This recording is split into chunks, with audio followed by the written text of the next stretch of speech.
queremos darles a ustedes la más cordial bienvenida.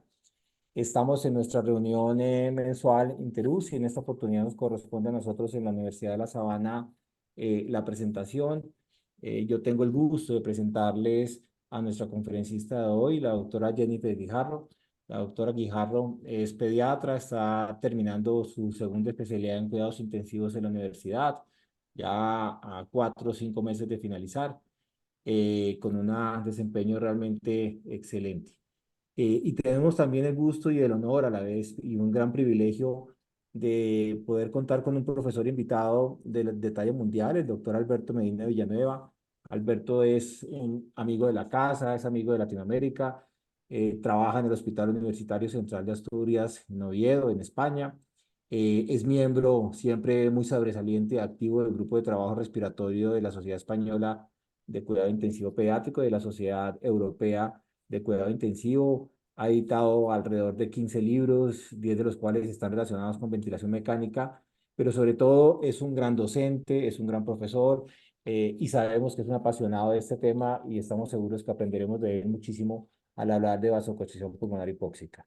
Entonces, Alberto, un millón de gracias por acompañarnos, muchas gracias por estar acá con nosotros. Obviamente a Jennifer también, mil gracias. Y bueno, Jennifer, adelante con tu presentación y al final resolveremos las preguntas del público. Las personas que quieran hacer sus preguntas, bien pueden hacerlas en el chat o me las hacen llegar, y con gusto las resolveremos al final y tendremos una pequeña charla alrededor del tema. Entonces, adelante, Jennifer, y muchas gracias a todos por asistir. Muchas gracias, profe. Hola, muy buenas tardes para todos. Me presento.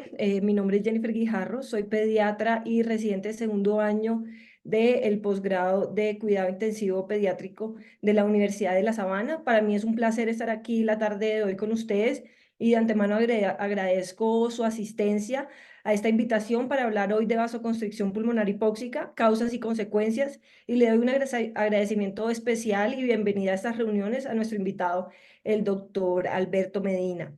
Voy a retirar la cámara pues para evitar interferencias durante la charla y al final la vuelvo a prender. Bueno, la agenda de hoy vamos a empezar con una introducción, vamos a hablar de cómo es ese mecanismo sensor y efector en la vasoconstricción pulmonar hipóxica, hablaremos de cómo es esa respuesta adaptativa, qué pasa cuando hay una respuesta maladaptativa y finalizaremos con unos mensajes para llevar a casa.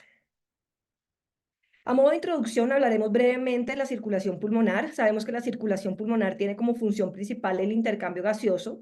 El flujo sanguíneo pulmonar constituye la totalidad del gasto cardíaco del ventrículo izquierdo y abastece al pulmón de sangre venosa mixta proveniente de todos los tejidos del cuerpo. Esta es la sangre que va a participar en el intercambio gaseoso en los capilares pulmonares. Es importante conocer los factores fisiológicos que participan en la regulación de la circulación pulmonar para su aplicación en distintos escenarios clínicos. Sabemos que la arteria pulmonar y sus ramas tiene paredes mucho más delgadas, con mucho menos musculatura lisa que las arterias de la circulación sistémica. La arteria pulmonar se va ramificando hasta los bronquiolos terminales, dando paso posterior a ese lecho capilar que va a formar el retículo denso en la pared de los alveolos, permitiendo así el intercambio gaseoso, y que las presiones de la arteria en la circulación pulmonar, a diferencia de las presiones sistémicas, son notablemente bajas, estando en armonía con las paredes de la arteria pulmonar y sus ramas, y estas características, además de ofrecer mucho menor resistencia al flujo sanguíneo, confieren a los vasos pulmonares una mayor distensión que las arterias de la circulación sistémica. En situaciones normales, hay factores pasivos que son los que van a dominar en las resistencias vasculares y la distribución del flujo de la circulación pulmonar, pero en situaciones en donde disminuye la PaO2 se genera una respuesta activa que se conoce como vasoconstricción pulmonar hipóxica.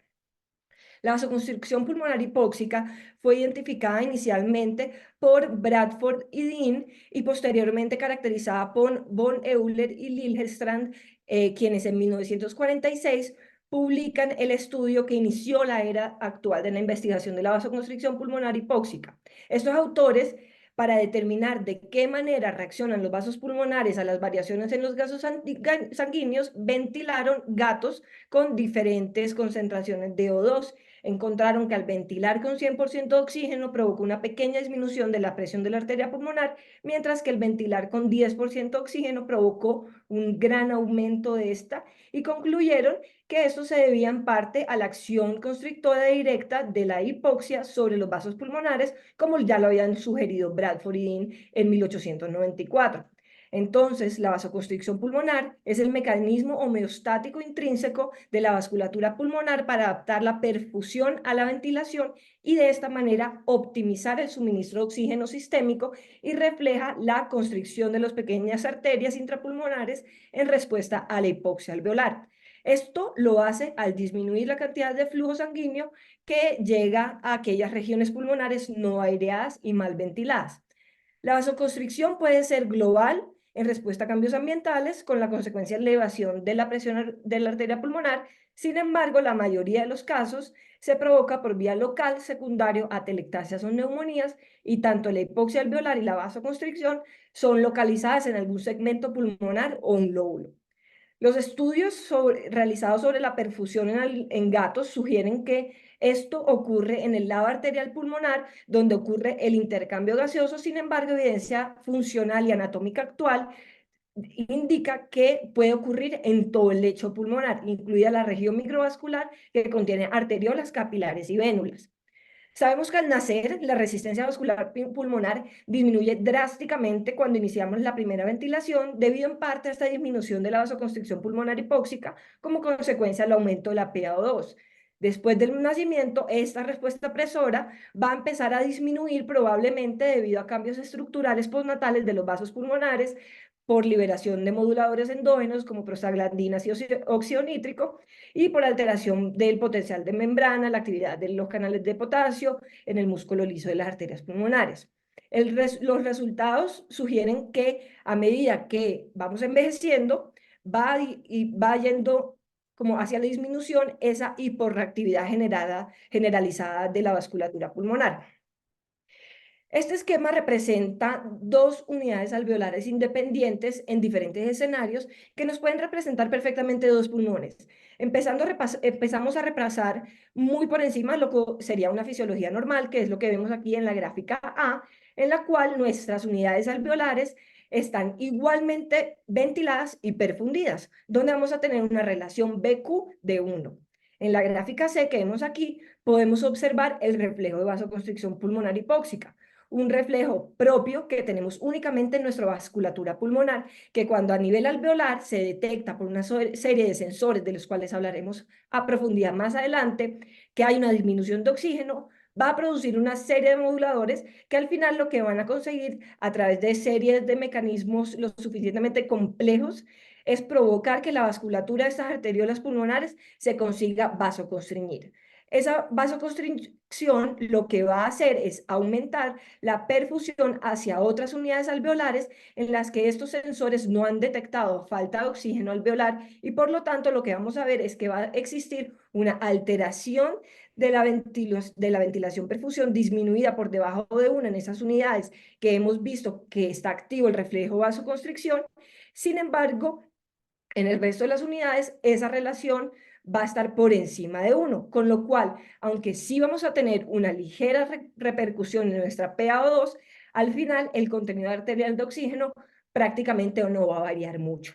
En la gráfica B, por el contrario, la que tenemos aquí, observamos un ejemplo de lo que ocurre cuando este reflejo de vasoconstricción pulmonar hipóxica se encuentra abolido y tenemos esa obstrucción y la ventilación no es correcta, pero ya bien sea porque los sensores no funcionan correctamente o porque la modulación está alterada, generando que los efectores no consigan hacer esta vasoconstricción adecuada a las arterias pulmonares, no les llega esta información, no se consigue la vasoconstricción, y en ese momento la ventilación de esas unidades alveolares está claramente disminuida. Sin embargo, la perfusión sigue siendo igual, tanto para las que están ventiladas como para las que no. Esto lo que consigue es un efecto shunt evidente que va a repercutir de forma notable en la cantidad de oxígeno arterial que, pues, posteriormente se va a distribuir a nuestros órganos. Para entender completamente este mecanismo de la vasoconstricción pulmonar hipóxica, es necesario analizar las relaciones entre tiempo, PaO2 y magnitud de la vasoconstricción. Se ha evaluado la evolución temporal de la vasoconstricción ante la hipoxia pulmonar global de leve a moderada mediante evaluaciones seriadas de la resistencia vascular pulmonar, y se describe que la respuesta presora ocurre en dos fases. Una fase 1, en donde ante la hipoxemia el reflejo se desencadena en cuestión de segundos, prolongándose un máximo de 15 minutos. Con una hipoxia moderada, como vemos aquí, la respuesta se va a volver más sostenida, pero con una hipoxia grave, en estudios experimentales, la fase 1 termina rápidamente manteniendo niveles de normoxemia, pero la fase 2 se inicia cuando persiste esta hipoxia por más de 30 a 60 minutos, desencadenando un incremento de la resistencia vascular pulmonar, alcanzando un pico a las 2 horas. Y esto se ha demostrado que puede tardar horas en regresar a la situación normal, y que si esto se posterga por más tiempo y la hipoxia grave es persistente, la respuesta puede volver aún más óptima y se duplica e incrementa la resistencia vascular pulmonar. Existe un debate sobre la contribución del endotelio a la fase 1 de esta vasoconstricción, y la mayoría de investigadores han encontrado que el endotelio es necesario para provocar completamente la respuesta por una disminución inducida por hipoxia en la producción de óxido nítrico endotelial, que conduce finalmente a esa contracción del músculo liso. Pero bueno, ahora hablaremos y discutiremos de estos mecanismos sensores a nivel pulmonar, es decir, de qué manera sensa el pulmón esta hipoxia.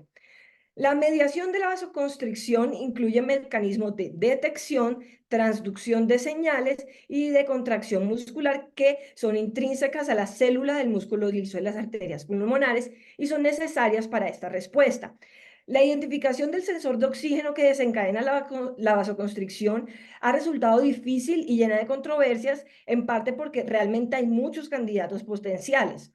Hoy en día se reconoce una variedad de mecanismos sensibles al oxígeno que responden en diferentes rasgos a esos cambios de PO2, y cada uno probablemente cumpliendo funciones diferentes. Pero en términos generales, como vemos aquí, las interacciones entre proteínas y oxígeno implican la unión reversible del oxígeno, que conduce a alteraciones alostéricas de las estructuras de proteínas que van a iniciar procesos de señalización, como lo ejemplifica la interacción del grupo hemoligando, o por reacciones bioquímicas en las que el oxígeno es el sustrato y puede ocurrir en un estado de hipoxia bioenergética o metabólica.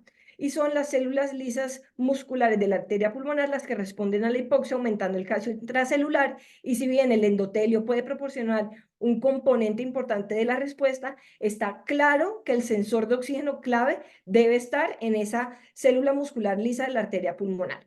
Ahora hablaremos un poquito de cada uno de estos mecanismos. Entonces, la mitocondria, como sabemos, consume la mayor parte de oxígeno dentro de la célula, y generalmente se considera que funcionan como organelos de señalización de oxígeno, además de productores de energía. Una baja PO2 puede llevar a alteraciones variables dependientes de la mitocondria, y por lo tanto las mitocondrias son las candidatas obvias para el papel de sensor de oxígeno en este proceso. La discusión sobre la detección de oxígeno mitocondrial requiere que comprendamos cómo funciona la mitocondria. La producción de ATP de la mitocondria depende de los combustibles metabólicos, que incluyen glucosa, aminoácidos y ácidos grasos. Sabemos que la glucosa y los ácidos grasos se metabolizan respectivamente por la glicólisis en el citosol y la beta-oxidación en la mitocondria. La glicólisis implica una serie de reacciones enzimáticas que producen finalmente piruvato y dos moléculas de ATP, y reducen dos moléculas de NAD a NADH. El piruvato se va a llevar a la mitocondria, se convierte por piruvato deshidrogenasa en acetil-CoA, que va a ser el sustrato clave en el ciclo de Krebs. En la beta-oxidación de los ácidos grasos en la mitocondria genera acetil-CoA, NADH y FADH2. En el ciclo de Krebs, estas moléculas de sustrato son deshidrogenadas progresivamente, causando la reducción de NAD y FADH a NADH y FADH2. Estos son reoxidados por la cadena de transporte de electrones, que en última instancia reduce el oxígeno molecular y genera ATP.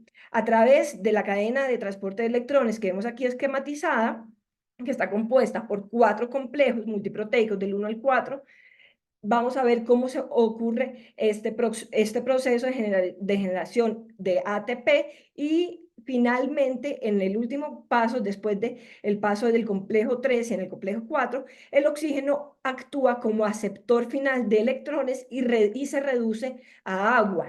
Entonces, este es un mecanismo súper importante porque el oxígeno en la mitocondria es tan prioritario.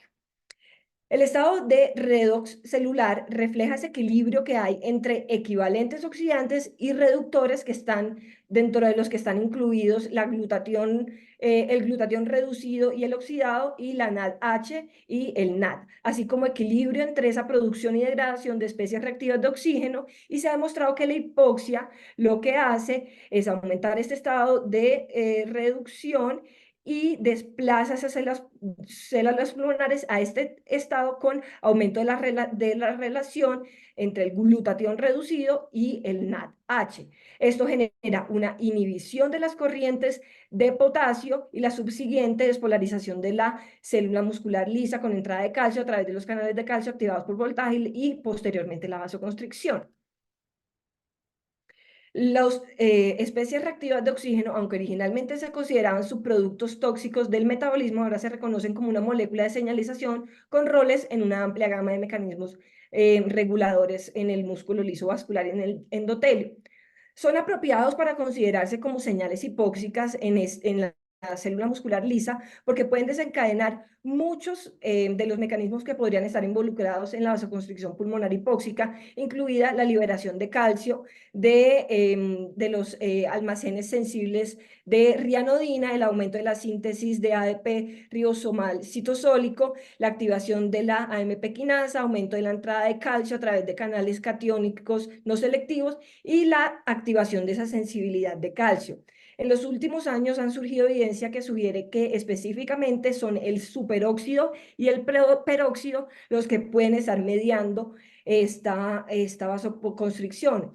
Y dado que el oxígeno es el principal sustrato para la formación de especies reactivas de oxígeno, ustedes dirán, ¿será que es que sí están aumentados o están disminuidos porque hay una hipoxia? Sin embargo, también se ha propuesto que hay un aparente aumento que es paradójico de esa producción mitocondrial, y es en respuesta al bloqueo de esa transporte de electrones en la mitocondria, que lo que hace es que cuando se bloquea por un lado se desplazan los componentes al estado más reducido, y esto podría esperarse que aumentara la generación del superóxido. El ATP es una fuente inmediata de energía para la función celular, ya lo sabemos. Sabemos que la fosforilación oxidativa es mucho más eficiente que la glicólisis en producir ATP, pero cuando hay hipoxia, la célula muscular lisa pulmonar utiliza la glucólisis potenciándola, conduciendo a la acumulación citosólica de piruvato, que después va a ser convertido a lactato por la lactato deshidrogenasa. Y es importante también entender que el ATP y el ADP deben ser transportadas a través de la fosfocreatina, y en hipoxia los niveles de fosfocreatina disminuyen y hacen que el ATP sea menos disponible. También hay evidencia que activan la AMP quinasa y aumenta también la liberación de calcio de el retículo sarcoplásmico. Pero entonces, ¿cómo responde el pulmón a la hipoxia? En última instancia, para que ocurra la contracción de las células musculares lisas, debe haber un aumento de la concentración de calcio, y este calcio puede entrar desde fuera de la célula o ser liberado por el retículo endoplásmico. La concentración intracelular de calcio aumentada causa la contracción del músculo liso en la célula pulmonar lisa, de la misma manera que lo hace en cualquier otro tejido. El calcio se une a la calmodulina, luego el complejo calcio-calmodulina se une, activan las quinasas de la cadena ligera de miosina. Esta es activada, fosforila la cadena ligera reguladora de miosina, lleva un cambio conformacional, permite que la actina active la actividad de la ATPasa de la miosina, que los puentes cruzados ciclen y que la actina se deslice sobre la miosina, generando la vasoconstricción.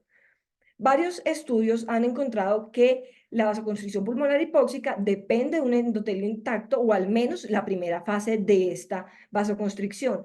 El óxido nítrico, que es un mediador críticamente importante de la vasodilatación, vemos que está generado principalmente en el endotelio vascular, y su liberación está regulado por mecanismos de transcripción y posttranscripción que afectan a la óxido nítrico sintasa o por factores que regulan la actividad de esta enzima o por especies reactivas de oxígeno que lo que hacen es inactivar el óxido nítrico disponible. El óxido nítrico utiliza oxígeno molecular y la L-arginina para sintetizar, la óxido nítrico sintasa utiliza el oxígeno y la arginina para sintetizar el óxido nítrico, por lo que en condiciones de hipoxia claramente la síntesis de oxígeno inicial está reducida. Adicionalmente, la endotelina 1, que es un potente vasoconstricción pulmonar, en hipoxia actúa a través de los receptores de endotelina A y B, promoviendo la vasoconstricción pulmonar hipóxica. Y bueno, ¿cuál es el rol fisiológico del glicocálix endotelial en esta patología? Sabemos que el glicocálix es una superficie antitrombótica y antiadhesiva con capacidad de detección rápida del estrés, compuesta por proteoglicanos de paransulfato como el sindecano y glipicanos y por glucosaminoglicanos como el heparansulfato y el ácido hialurónico.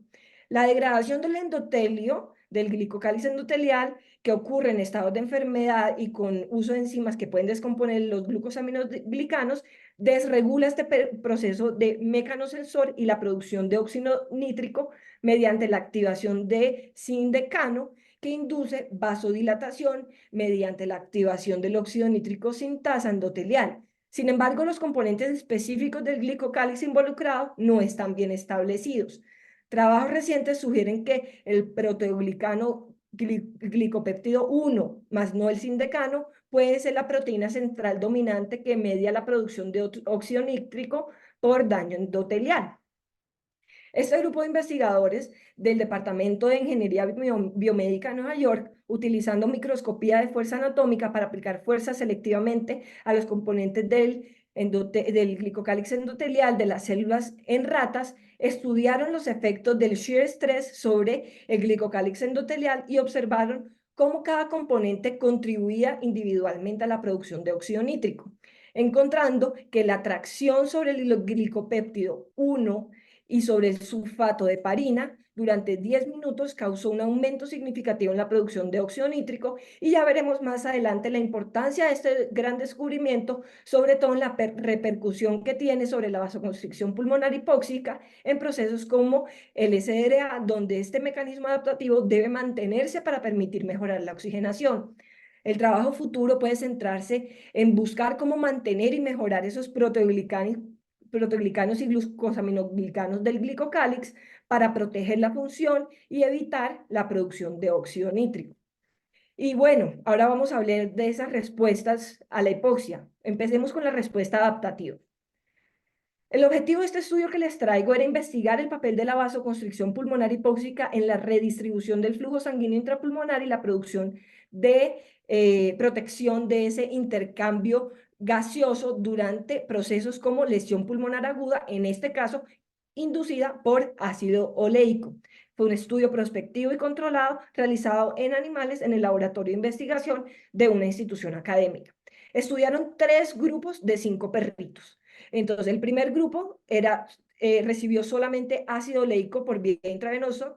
El segundo grupo recibió primero endotoxina de E. coli, que se ha demostrado que inhibe la vasoconstricción pulmonar, y después recibieron el ácido oleico, y el tercer grupo recibieron Carbicarb, que es una solución que contiene bicarbonato de sodio para aumentar el pH por encima de 7,6, que sabemos que la alcalosis metabólica también inhibe la vasoconstricción pulmonar hipóxica, y después les administraron el ácido oleico. Estudiando las presiones pulmonares y los gases sanguíneos arteriales, encontraron que el ácido oleico solo aumentó las resistencias vasculares pulmonares, redistribuyendo el flujo sanguíneo lejos de esas áreas afectadas, y encontraron que, aunque disminuye la PaO2, la disminución no es tan significativa, pasa de 507 a 373. Sin embargo, el pretratamiento con endotoxina o con alcalosis metabólica inhibe ese aumento en las resistencias vasculares pulmonares, inhiben la redistribución, y por lo tanto la caída de la PO2 es mucho más significativa. Adicionalmente, cuando revirtieron los efectos de la alcalosis, vieron cómo mejoró la PaO2 en estos pacientes. Concluyen que en la lesión pulmonar inducida por ácido oleico, el aumento de la resistencia vascular pulmonar es consistente con una vasoconstricción pulmonar hipóxica y que este es el mecanismo primario responsable de la redistribución de la perfusión y la protección de ese intercambio gaseoso. Ahora hablaremos de aquellos que vivimos a las grandes alturas. Hay más de 150 millones de personas que viven a alturas superiores a los 2.500 metros sobre el nivel del mar. Actualmente existe un considerable interés en cómo estas poblaciones se han adaptado con éxito a vivir en la hipoxia crónica. Como sabemos, toda la vida animal necesita de oxígeno molecular como aceptador terminal de electrones en la producción de energía aeróbica y por lo tanto los animales y humanos hemos evolucionado con mecanismos sofisticados para detectar y reaccionar a esos cambios de disponibilidad de oxígeno. Central a esto está esta modificación posttraduccional que es dependiente del factor de inducción de hipoxia. Los factores de inducción de hipoxia desempeñan un papel esencial en la homeostasis del oxígeno, facilitando el suministro de oxígeno a los tejidos en condiciones de hipoxia y coordinan la señalización intracelular en respuesta a la deficiencia de oxígeno, regulando la transcripción de miles y cientos de genes. Este factor se degrada claramente en normoxemia mediante hidroxilación y, por supuesto, en hipoxia aumenta de forma exponencial y activa factores citoprotectores que optimizan la oferta de oxígeno y a los tejidos y van a mejorar su utilización. Hay muchos polimorfismos de varios genes y proteínas involucrados en la climatización a gran altura y esos son los que vemos aquí esquematizados. Entonces tenemos el factor inductor de hipoxia que regula el transporte de oxígeno, la entrega y muchos más. El de la eritropoyetina para activar la producción de eritrocitos, la producción de angiotensina y posteriormente de la enzima convertidora de angiotensina. Tenemos también polimorfismos sobre la enzima productora de óxido nítrico, que es un gran vasodilatador, y del factor de crecimiento endotelial, que es un factor que va a promover la angiogénesis. De esa manera nos hemos ido adaptando a las grandes alturas. ¿Y qué pasa cuando se presenta una respuesta maladaptativa a la hipoxia? La desventaja de la vasoconstricción pulmonar hipóxica radica en su papel en la hipertensión pulmonar asociada a las alturas y el edema pulmonar de las alturas y su contribución al final en la hipertensión pulmonar. Como les comenté, una gran parte de la población humana ha habitado entornos de alta altitud. Además, el número de personas que viajan a altitudes elevadas por motivos económicos o recreativos para esquiar, por ejemplo, o escalar, ha aumentado constantemente durante estas últimas décadas y la altitud es uno de esos entornos que son extremos para la vida y que está caracterizado por muchos desafíos en donde la hipoxia alveolar es el más prominente de ellos, con consecuencias que ya sabemos sobre el sistema cardiopulmonar, incluye el desarrollo de hipertensión pulmonar. El edema pulmonar de las alturas es una forma potencialmente mortal de edema pulmonar no cardiogénico que puede desarrollarse en niños o adultos sanos durante los primeros días después del ascenso rápido a altitudes elevadas. La vasoconstricción pulmonar exagerada con elevación de la presión de la arteria pulmonar es una de las características definitivas de esta entidad y los sujetos que son susceptibles muestran una distribución desigual del flujo sanguíneo pulmonar en respuesta a esta hipoxia aguda. Esto conduce a un flujo sanguíneo reducido en regiones de vasoconstricción y a una sobreperfusión en aquellos con una vasoconstricción que es un poco más débil. Esto genera un aumento rápido de la presión de la arteria pulmonar que estresa y distiende las paredes arteriales y en poco tiempo estos cambios van a exceder esa capacidad de carga de las arterias pulmonares, lo que resulta en la ruptura de la membrana basal y la barrera alveolo-capilar, provocando el edema pulmonar no cardiogénico característico. En este esquema podemos observar fisiopatológicamente los objetivos de posibles agentes farmacológicos para prevenir o revertir la vasoconstricción pulmonar hipóxica en estos casos. Ya hablamos de cómo ocurría, entonces vamos a hablar precisamente de qué medicamentos tenemos disponibles. Tenemos que los receptores de endotelina 1, A y B, podemos bloquearlos por antagonistas de estos receptores, como el bosentan, para inhibir esa constricción inducida por hipoxia. De manera similar, los niveles de oxígeno pueden ser restaurados tanto por administración de L-arginina, que es utilizado por la óxido nítrico sintetasa como sustrato, para aumentar el óxido nítrico, o simplemente por la inhalación de óxido nítrico, y para prevenir la degradación de GMP cíclico en estas arterias pulmonares tenemos los inhibidores de la fosfodiesterasa como fosfodiesterasa 5, como el sildenafil y el tadalafilo. Y además, si queremos bloquear la entrada de calcio, lo podemos hacer mediante bloqueadores de canales de calcio como el nifedipino. Aquí les traigo un estudio reciente, o pues un reporte de un caso de una niña de 12 años que sale de viaje a esquiar con los padres a las montañas rocosas del norte de Nuevo México. Es una niña con antecedente de una CIB corregida al año y medio de edad, quien tenía hipertensión pulmonar prequirúrgica, pero en los controles posteriores a la cirugía queda sin hipertensión pulmonar. Al día siguiente de su ascenso a las montañas rocosas, inicia con tos seca y marcada dificultad respiratoria. Los padres la llevan al centro médico, donde llega cianótica con saturación de 40%, bradicardia de 36 latidos por minuto y alteración del estado de conciencia con Glasgow de 12. Le inician rápidamente oxígeno por máscara de no reinhalación, sin embargo, por no mejoría, le inician manejo con CPAP con FIO2 del 100% y un PEP de 10.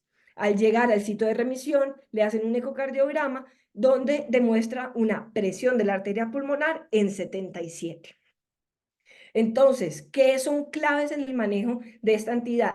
El descenso de la altitud sigue siendo el objetivo principal de cualquier plan de tratamiento relacionado con el edema de las alturas. Se recomienda el oxígeno de alto flujo como tratamiento de primera línea para el edema pulmonar cuando el descenso solo no está disponible o es ineficaz. Sin embargo, no todos los pacientes van a responder solo a la terapia de oxígeno, y algunos casos requieren más que un simple aumento de la FIO2.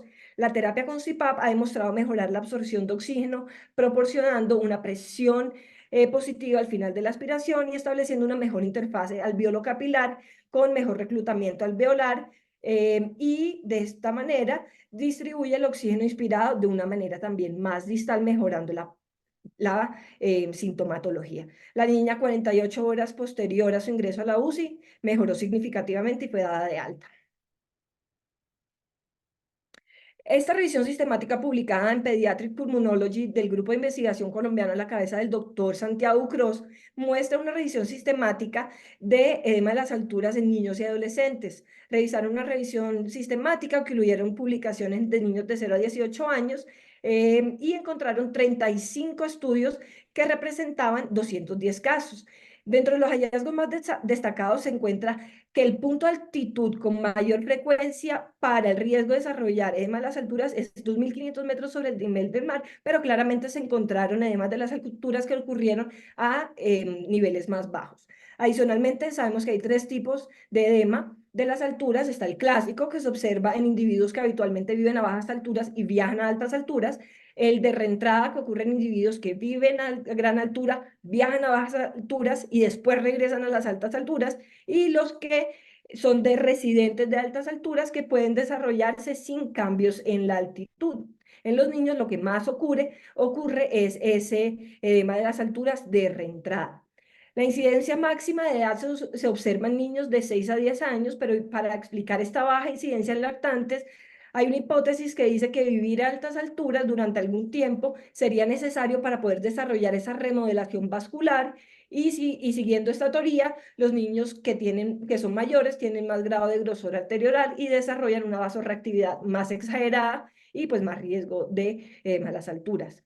La tasa de mortalidad fue baja, de 1.4 en general, que refieren que cuando se reconoce y se trata tempranamente con oxígeno, el pronóstico es bueno. Y estas son las radiografías clásicas de los pacientes que vemos con edema pulmonar de las alturas. La susceptibilidad está ciertamente relacionada principalmente con la altitud y la velocidad de ascenso, pero hay personas que desarrollan edema recurrente cuando tienen mutaciones genéticas, cuando hay cardiopatías congénitas, también cuando hay infecciones respiratorias que aumentan la permeabilidad vascular, cuando existe una apnea obstructiva del sueño con hipertensión pulmonar, y sobre todo los pacientes con trisomía 21 que tienen el conjunto de casi todo esto, pues tienen mayor riesgo. No hay una indicación para profilaxis en pediatría y pues el manejo es prácticamente sintomático. Pero ahora lo más importante que quiero que nos quede de esa charla de la vasoconstricción pulmonar hipóxica es qué pasa en el SRA. ¿Qué aprendimos del SRA en COVID? Probablemente algo que ya los pediatras sabíamos y que los intensivistas de adultos apenas estaban empezando a conocer. No toda la lesión pulmonar aguda se comporta igual. Se ha reportado una inhibición de la vasoconstricción pulmonar hipóxica en algunos modelos de lesión pulmonar aguda. Durante la pandemia del COVID-19 en Italia, el doctor Gattinoni y su grupo de investigación observaron que los pacientes con neumonía por COVID-19, a pesar de cumplir con las definiciones de Berlín de SRA, presentaron una forma que era típica de ese síndrome y que no respondían al manejo usual en SRA, que era elevación de la PEP. La característica principal que observaron era una disociación entre la mecánica pulmonar con una relativa preservación de la compliance y una gravedad de la hipoxia, como vemos aquí en esta figura, con un shunt aumentada. Esta discrepancia tan alta prácticamente nunca se ve en los pacientes adultos con SRA severo, y una explicación posible para tal hipoxemia es la pérdida de la regulación de la perfusión pulmonar y la vasoconstricción pulmonar hipóxica. Si este es el caso, ellos concluyen que debemos ser cuidadosos con la titulación del PEP, ya que PEPs altos van a sobredistender el alveolo bien ventilado, generar colapso vascular y de esas zonas que estaban bien ventiladas, y llevamos aumento de la perfusión de las áreas menos ventiladas y aumentamos el shunt y la hipoxemia. Además, se debe tratar con volúmenes corrientes que no pasen de 6 mililitros por kilo, evitando la sobredistensión en pacientes que tienen prácticamente una compliance no tan comprometida.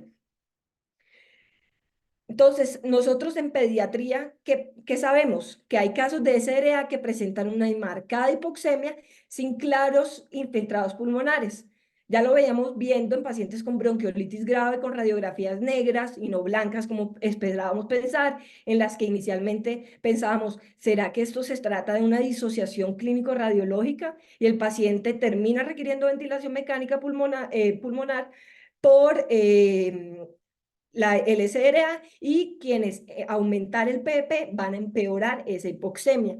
Y aquí vemos la relación de la PAFI durante la titulación de PP con pacientes con SRA, y lo que vemos es que claramente está limitado o esto lo vemos secundario a el cortocircuito de derecha e izquierda. Los pacientes que tienen cortocircuito severo van a presentar una caída más drástica de la PAFI en respuesta a altos PPs, mientras que los que no tienen cortocircuito no.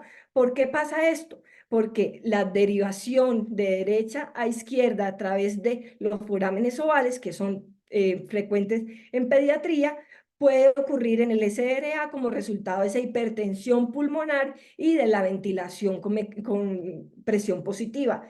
Y este es una de las causas por las cuales empeora la hipoxemia y está asociada claramente a una mala respuesta a el PEP. En esta gráfica de la representación de los cambios de la resistencia vascular pulmonar en relación a los cambios del volumen pulmonar, vemos como la presión alveolar, que se modifica durante el ciclo respiratorio con el aumento y disminución de estos volúmenes pulmonares, no solo afecta la resistencia vascular periférica, pulmonar, perdón, sino también los flujos sanguíneos regionales pulmonares. Y cuando tenemos una compresión alveolar por aumento de la PP sobre distensión, aumento de volumen, lo que vamos a hacer es aumentar el espacio muerto y, por lo tanto, empeorar la hipoxemia. El entendimiento claramente de la fisiología en la hipoxemia es absolutamente clave para establecer la estrategia terapéutica más adecuada en cada uno de los pacientes. Y por lo tanto, si tenemos una hipoxemia severa con radiografías de tórax sin claros y extensos infiltrados, el shunt podía deberse probablemente a una afectación de esa vasculatura. Esto podríamos explicarlos, o es por aumento de las resistencias vasculares pulmonares generando el shunt, o es porque tenemos una alteración de ese reflejo de la vasoconstricción pulmonar hipóxica. Como hemos hablado durante la charla, el reflejo de vasoconstricción pulmonar hipóxica se activa en un intento para redistribuir ese flujo vascular hacia las zonas mejor ventiladas. Sin embargo, hay situaciones como infecciones virales que pueden alterar este reflejo y agravar la hipoxia. La alteración se ha estudiado en muchos modelos experimentales donde se plantean teorías como por ejemplo, ¿será el virus? ¿Serán las endotoxinas bacterianas como la de E. coli que les mostré? ¿O será por aumento de la producción de óxido nítrico a nivel endotelial por el daño del glicocálix endotelial? No lo sabemos todo, de pronto es una combinación de todo lo anterior. ¿Y qué es lo que tenemos que hacer para mejorar la oxigenación? Tratar de optimizar ese reclutamiento vascular. En SDRA se han logrado optimizar la redistribución del flujo vascular mediante la aplicación simultánea de sustancias tanto vasodilatadoras y vasoconstrictoras. En conclusión, ¿qué es lo que queremos? Queremos generar en estos pacientes una, por decirlo así, vasoconstricción pulmonar hipóxica de manera farmacológica. ¿Cómo lo hacemos? Pacientes con SRA severo, RX negra en vez de blanca, empeora con PDP alto, sospeche que el aumento de la resistencia vascular pulmonar me está generando un aumento del shunt. Iniciemos manejo con óxido nítrico inhalado para vasodilatar y mejorar esa perfusión en las áreas que están mejor ventiladas, pero como hay una liberación de mediadores vasodilatadoras, las endotoxinas, óxido nítrico y demás, existe una vasodilatación también de esas zonas que no están bien ventiladas y por eso empeoró el shunt.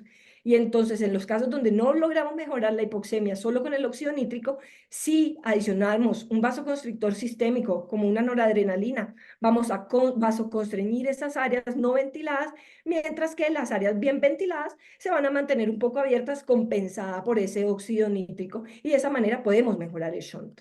Y eso ya tenemos señales en pediatría que esto es realidad. Y aquí vemos la asociación del óxido nítrico con la mejoría del índice de oxigenación y con la probabilidad de extubación en pacientes con SRA severo pediátrico.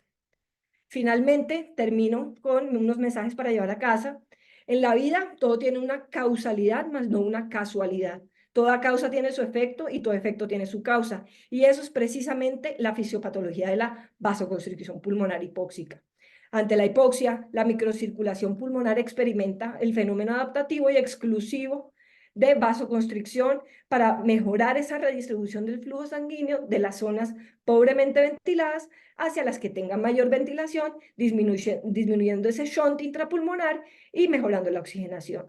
En los últimos 20 años nos ha quedado claro que tenemos mecanismos esenciales, sensores de traducción y efectores de la vasoconstricción, y esto reside en el músculo liso de la arteria pulmonar. Sin embargo, sigue siendo un reto conocer su mecanismo 100% exacto. La aparición de la vasoconstricción pulmonar hipóxica en el reino animal nos sugiere que estamos ante una ventaja evolutiva para tratar de vivir ante episodios de hipoxemia. Y finalizamos con eh, tratar de mejorar los pacientes con hipoxemia grave secundarios a shunt con radiografías de tórax no tan comprometidas, en donde podemos tener aumento de las resistencias vasculares, ojo con el shunt de derecha a izquierda a través de forámenes ovales o por alteraciones de la vasoconstricción pulmonar hipóxica, y debemos buscar las alternativas para tratar de redistribuir ese flujo usando óxido nítrico asociado a vasoconstricción pulmonar y cuidado con el PEP alto. Para finalizar, una frase corta pero profunda que leí en un artículo muy chévere que nos debe hacer reflexionar de nuestras intervenciones en SRA, y es la siguiente. Enfrentar la hipoxia no solo se trata de aumentar el suministro de oxígeno, sino de mejorar su utilización. Espero haber simplificado este concepto que es complejo y haberlo llevado a la claridad, y muchas gracias por su atención. Bueno, Jennifer, excelente. Ya puedes dejar de compartir si quieres y prender tu cámara. Y bueno, ya invitamos a Alberto también a que prenda su cámara. Muchas gracias, una presentación excelente, muy a fondo. Ya puedes dejar de compartir si quieres pantalla para que Ok. podamos adelantar las preguntas. Ya Alberto prendió su cámara. Mil gracias. Nuevamente felicitaciones, Jennifer. Realmente una gran presentación. con muy buen hilo conductor y unos temas muy interesantes frente a la fisiopatología del proceso y ya con aplicaciones clínicas. Hay tres preguntas en el chat, todas dirigidas un poco más hacia la terapéutica. Y antes de hacer las tres a Alberto y de escuchar su opinión, quería que habláramos un poquito de esos mecanismos fisiopatológicos que están intentando cambiar esa posible etiología de la vasoconstricción pulmonar hipóxica. Entonces, de acuerdo a eso que tú planteabas, Jennifer, y hago esa pregunta, pues, Alberto, digamos, creemos que ya los mecanismos no deberían considerarse como mecanismos prolongados autonómicos, sino más mecanismos moleculares y mediados por óxido nítrico. ¿Qué opinas, Alberto? Sí, sí, totalmente. Además, yo creo que es una de las cosas que está diciendo a Silvio aquí, ¿no? Que está por aquí en el chat. ¿Qué tal, Silvio? Eh, apunta ahí a unas posibles soluciones terapéuticas.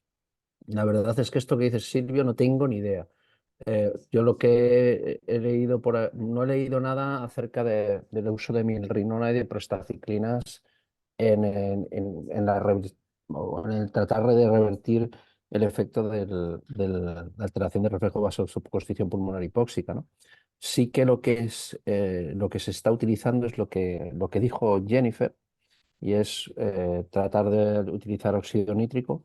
Lo ha explicado perfectamente Jennifer, la justificación de lo mismo. Y después intentar reconducir el flujo de sangre utilizando un vasoconstrictor sistémico, bien sea dopamina, noradrenalina. No, aquí hay una persona que comenta algo, Daniel Castro, sobre eso. No son vasodilatadores sistémicos lo que sería lo adecuado, sería al contrario, vasoconstrictores sistémicos. Eso lo puede explicar Jennifer perfectamente. La razón, bueno, lo explicó, pero bueno, la idea es que si pones óxido nítrico estará llegando a las zonas ventiladas y no llegará a las zonas no ventiladas, con lo cual intentará robar sangre hacia las zonas ventiladas y después, poniendo el vasoconstrictor sistémico, lo que hace es constriñir la parte también no ventilada, pero también la ventilada. Pero como la ventilada está el óxido nítrico llegando, pues compensas un poco esa función, ¿no? Sí, genial. Sobre todo que todo va dirigido a la terapéutica, ¿no? Mencionar el factor inducible de hipoxia y otros factores. Creo que en una agradable comida en Lima, Alberto, tú y yo hablábamos de eso, cómo podíamos en un momento dado intentar documentar y corroborar esa hipótesis. Y cada vez de pronto en modelos animales estamos teniendo más evidencia frente al mecanismo molecular, ¿cierto? Y de hecho tendría mucha plausibilidad frente a la respuesta clínica. Pero ligado pues a eso, el doctor Pablo Vázquez hacía una pregunta también ahí en el chat muy interesante y es fundamentalmente frente al beneficio de realizar esa prueba de vasodilatación pulmonar antes de iniciar la ventilación en pacientes con hipoxemia grave o el paciente que tiene la hipoxemia de placa negra, ¿cierto? O de radiografía negra. Entonces, Sí. ¿qué opinas tú, Alberto, de esa prueba y bueno, cuál sería tu Es sugerencia? que sí, sí, yo creo que es fundamental esto que acabo de decir. Hay varias cosas que tenemos en mente y recuerdo aquella conversación en Lima perfectamente, porque yo creo que es uno de los retos ahora mismo que podríamos tener delante, ¿no? ¿Cómo podríamos diagnosticar que está pasando realmente esto de una alteración de reflejo de vasoconstricción pulmonar hipóxica? Creo que es súper difícil. Creo que la ecografía no creo que vaya a darnos gran información de eso. Tal como comentan aquí, por ejemplo, vámonos al escenario de que tengamos un aumento de resistencias vasculares pulmonares y tengamos un foramen oval permeable. Ahí yo creo que sí que puede ser útil, también entre comillas, porque a lo mejor resulta que la hipertensión pulmonar que está generando ese shunt puede ser bajísima, no tan detectable por cualquier persona que haga una ecografía, sino que a lo mejor tiene que ser un ecografista muy bueno viendo eso, ¿no? Viendo si aparece el shunt. Y además suele pasar las cosas que después, cuando lo tratas, le pones un poquito de asistencia respiratoria y tal, y llega el ecografista, el cardiólogo, y te dice, no, es que ahora no tienes shunt ya, pero antes a lo mejor sí, no lo sabes porque puede ser que sea mínimo, ¿no? Y después, respecto a a la prueba, nosotros sí que la hacemos. O sea, pero evidentemente lo que está diciendo aquí Daniel, o Pablo, perdón, es muy claro, es carísimo el óxido nítrico. Entonces no podemos desperdiciar el dinero y tendremos que escoger el paciente que realmente se pueda beneficiar. Está claro que si tenemos un distrés respiratorio agudo con placa blanca bilateral, el óxido nítrico no está indicado. Es más, produce aumento de insuficiencia renal, con lo cual podríamos aumentar la mortalidad. Otro problema es que tengamos un paciente, como explicó fenomenal Jennifer, tenemos un paciente con distrés que además lo hemos metido dentro de la clasificación y ahora tenemos el problema de la clasificación PALIC 2, porque si además ese paciente tiene un poquito de infiltrado unilateral, pues ya podría estar incluido dentro de ese distrés. Y resulta que la radiografía es más negra que blanca. Ese es el paciente que a mí me tendría que hacer pensar. Y eso fue lo que les pasó precisamente a los adultos con el COVID y que nosotros toda la vida lo habíamos visto en las bronquiolitis, esas bronquiolitis que estaban realmente hipoxémicas y que dices, pero ¿por qué está tan hipoxémica? Entonces, ya siempre hablábamos de esa disociación clínico-radiológica. Supongo que muchos de vosotros os acordaréis de eso que aparecía en los libros. Y entonces, ese paciente es el que, al menos yo recuerdo la época de residente, decíamos, nos empeñábamos en ponerle PIP muy alta y iban fatal. Y entonces ya llegaba el adjunto mayor y te decía, ya te digo yo que la PIB no vale para todo. Entonces le bajabas la PIB y entonces era el paciente que le iba bien, ¿no? Que bajando la PIB en 10. ¿Por qué? Porque a lo mejor simplemente con reclutar esos pequeños atelectasias o alveolos que están reclutados, le metes en la zona de mejores resistencias vasculares pulmonares y ya mejora un poco. Ese es el paciente que yo me plantearía hacer una prueba con óxido nítrico. Si la prueba de óxido nítrico eh, funciona muy bien, pues ahí me quedo, fantástico. Si funciona regular, es el que detrás le pongo el vasoconstrictor sistémico. Y si veo que en 2 horas, 3, 4 horas eso no funciona, va fuera todo. Sí, de acuerdo, de acuerdo. Y va de la mano con un comentario que hace Caro Puentes al final y es frente a que no todos, obviamente, la causa de la hipoxia es por aumento de Schoen, hay otras causas. Y alguna vez le escuchaba a Gattinoni decir eso, el PP o el PIB deberías cuadrarlo, ajustarlo con la radiografía y no con los gases. Digamos que suena muy lógico de acuerdo a lo que Alberto está mencionando pues en este momento, ¿cierto? De cuál es el reto como clínico de identificar ese fenómeno de vasoconstricción pulmonar hipóxica llevado a un extremo y volviéndose ya a una situación patológica que nos condiciona ese círculo vicioso de más hipoxemia. Eh, Aquí preguntaban algo relacionado pues con el edema de las alturas, lo preguntaba el doctor Hernando Mulet, si había diferencias en la incidencia y gravedad del edema pulmonar de las alturas en personas de acuerdo al grupo de edad o con condiciones médicas preexistentes. Jennifer, no sé si encontraste algo frente a eso. Sí, sí, profe, hola. Con respecto a eso, los estudios dicen que lo más importante es hacer un ascenso gradual, no hacerlo en un día, sino hacer ascensos como de pequeñas alturas en varios días, permitiendo que se haga una como aclimatización. Segundo, como planteamiento es que los pacientes que tengan una condición preexistente, como una hipertensión pulmonar, alguna cardiopatía, que les aumente el riesgo de hacer edema de las alturas, se puede premedicar con oxígeno suplementario, con medicamentos como la acetazolamida o con medicamentos como el ninfedipino, que son los que más se han usado realmente. Y finalmente, los pacientes que puede que no tengan una condición de base, pero los niños pequeños o niños que vimos que son de 6 a 10 años los que mayor riesgo tienen, pero tienen una infección respiratoria, esos se benefician de oxígeno suplementario en el proceso de subida a las grandes alturas. Ok, Sí. es interesante. Alberto, ¿ibas a mencionar algo? Sí, yo no tengo ni idea de mal de alturas porque yo vivo a nivel del mar, pero sí que me ha resultado muy interesante lo que ha dicho Jennifer, de que hay 150 millones de personas que están viviendo por encima de los 2000 no sé cuántos metros. Eso es bueno y malo. Vamos a ver, Es, es bueno porque no va a haber mucha gente que pueda sufrir ese mal de altura, independientemente que vayamos mucha gente de nosotros a esquiar a alturas altas. Eh, pero es malo porque no todos nosotros estamos acostumbrados a ver eso, con lo cual el día que nos aparezca vamos a tener un problema porque no vamos a saber identificarlo. Y vosotros sí que de eso sabéis. Sí, hay una, relacionado con este tema de hipoxia aguda, hay un tema que puede ser interesante en el mismo SRA y es que Jennifer mostraba muy bien esa relación bidireccional entre hipoxia e inflamación. A más hipoxia, más inflamación, a más inflamación, más hipoxia. El ejemplo es, por ejemplo, es un riñón que está esperando para ser trasplantado, como ese episodio, entre más horas de hipoxia, pues más inflamación. En el pulmón sucede lo mismo, entonces... La pregunta para Alberto es si se magnifica esa hipoxia o se perpetúa mejor en el tiempo la hipoxia, ¿podría ser un factor que lleve a más inflamación y peores desenlaces en el SRA? ¿Cuál sería ese target? ¿Qué opinas frente a eso?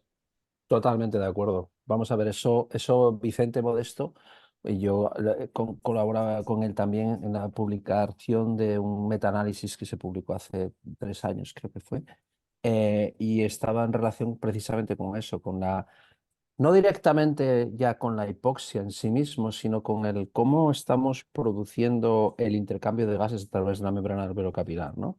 Y entonces, eh, y está relacionado también con el reclutamiento alveolar, aunque aquí Carolina da muy bien en el clavo lo del tema de que no todas las hipoxias son SUN, eso es absolutamente claro. Y además yo digo una cosa más, no todos los SUN son porque esté de reclutado el alveolo. Los SUN pueden estar dentro del alveolo o fuera del alveolo, incluso pueden estar en el hígado. Entonces hay que saber, eso es nuestra misión. Nuestra misión es, como médicos, como sanitarios, es decir, ¿dónde está ese sun? ¿No? Entonces, la cuestión ahora mismo es ese sun, ese PF bajo, esa hipoxemia, va a estar repercutiendo en una muerte celular programada, una necrosis de diferentes tejidos y algunos más, como por ejemplo pues el riñón, absolutamente claro. Y de eso tenemos evidencias científicas de ello, pero miles y cada vez más importantes. Mi pregunta y mi discusión es cómo tenemos que abordar eso y de forma rápida, ¿no? A mí me da un poquito de miedo una cosa que dijo Jennifer y es el uso de alto flujo en estos casos, ¿no?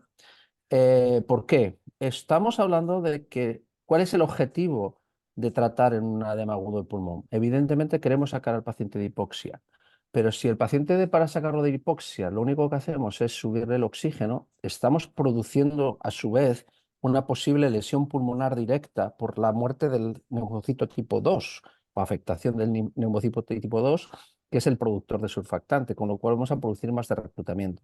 El gol estándar del tratamiento del edema agudo de pulmón es la CPAP, no el alto flujo. Y de hecho, había sacado una presentación que es la que tenemos bastante frecuentes. Hay un trabajo fantástico eh, de Luca Menga en American Journal of Respiratory Critical Care Medicine en el 2023, hace un año, en mayo, y habla de un abordaje fisiopatológico, de qué es mejor si poner una CPAP, si poner dos niveles de presión, si poner un alto flujo. Y lo que nos encontramos es que, en primer lugar, el alto flujo te demuestra claramente que no modifica el PF, lo modifican en la ventilación no invasiva y el CPAP. Eso es decir, que si no modifica el O PF, sea, eso quiere decir que no modifica el SUNT y eso quiere decir que no modifica el reclutamiento. Y luego, por otra parte, ya de forma práctica, sabemos también que el edema agudo pulmón, el gold estándar es la CPAP, con una NNT de 8 en varios metaanálisis, pero que además hay también un ensayo clínico que te dice que es mejor utilizar los niveles de presión. Con lo cual, yo sería muy cauto a hablar de recomendar en un edema agudo de pulmón, por la causa que sea, como terapia inicial al alto flujo frente a la CPAP o BiPAP. Sí, de acuerdo, de acuerdo. Digamos que la aproximación es diferente y obviamente el soporte de evidencia que tenemos en cada uno es diferente. Muy bien, creo que hemos ido adelantando todas las preguntas. Creo que se me queda alguna otra. Bueno, aquí al final Daniel Castro pregunta el tema de la hipoxemia permisiva y qué parámetros ser permisivos, hasta dónde, ¿cierto? En alguna época se hablaba hasta que existe evidencia clínica en metabolismo aerobio con lactatos aumentando, pero eso ya sería un indicador tardío. Entonces, ¿qué opinas de esa hipoxemia permisiva, Alberto, cuál es tu recomendación? Sí, es una pregunta absolutamente relevante. Y además creo que es una pregunta que es crucial porque también sería un tema para hacer, para hacer un debate serio, ¿no? Y hacer un debate prolongado. Porque el problema es que la hipoxemia mata y produce lesión cerebral, o sea, produce efectos secundarios a largo plazo de disminución del nivel de coeficiente intelectual, muchísimo más que la hiperoxia. Y de hecho, bueno, de eso hay muchísima literatura publicada en el ámbito pediátrico. eh, por ejemplo, Robin Derkemani ha publicado varias cosas de ellas fantásticas. Y creo que tendríamos que ser muy cautos a la hora de considerar qué es hipoxia permisiva. Creo que, y sobre todo, cuanto más pequeño sea el niño, peor. Es decir, niños de menos de 6 meses tienen todavía persistencia de hemoglobina fetal, que nos desplaza la curva hacia la izquierda. Eso quiere decir que su P50 estará en torno a 18 en vez de a 24 o 27, que es el que tenemos nosotros. ¿Eso qué quiere decir? Que si nosotros pensamos un poquito en simplemente en dibujar las curvas, si tenemos una saturación de 90 en un paciente adulto, eso va a ser una PaO2 de 60. Si lo tenemos en un niño de una semana, eso va a ser una PaO2 de 40. Y eso es gravísimo, es muy serio. Entonces, además esto enlaza con el trabajo que ha publicado ahora Mark Peters, y que yo creo que tiene una serie de defectos metodológicos muy importantes. Y entre ellos es que el más importante de todos es que no han sido capaces de, en el grupo de baja saturación, de tener a los pacientes en baja saturación, porque es lógico, no los puedes tener a posta. Entonces, eh, ¿eso qué quiere decir? Yo creo que nosotros deberíamos estar teniendo unos objetivos de saturación en torno a 95, 92. Claro, yo estoy también hablando de nivel del mar, ¿eh? No estoy hablando de alto, en vuestro caso, que esa es otra historia un poquito diferente. Pero a nivel del mar yo creo que deberíamos estar entre 92 y 97. 95 es un punto bastante bueno para acordarse.